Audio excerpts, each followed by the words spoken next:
I was telling people before this election started that this was going to be the most Latino election ever, which is a little bit cheating because every election from now on is going to be the most Latino election ever. But when you talk about those numbers, I think what they show and what's interesting is that there are campaigns that are understanding that they need to get this out, and not just like we need to get Hispanics, like let's pander to them, but also there's interesting stuff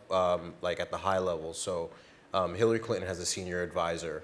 Maya Harris, and she used to be at the Center for American Progress, and she wrote a paper when she was there about how women of color in every single group vote more than men. And so that's something that the Clinton campaign, as an example, is focusing on a lot on women of color. So you'll hear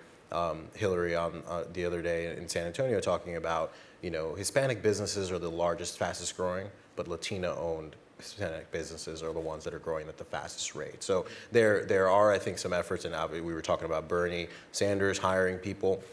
I mean, what's interesting, and I think, probably a lot of this crowd, or a lot of the folks that are alarmed extremely by some of the things that they're hearing from Trump or from Carson or whatever, there's also, it's going to be interesting where the immigration debate goes nationally, because you also have candidates like Jeb or Marco Rubio who have not gone in as strongly in that direction. The other day I had a story where Jeb,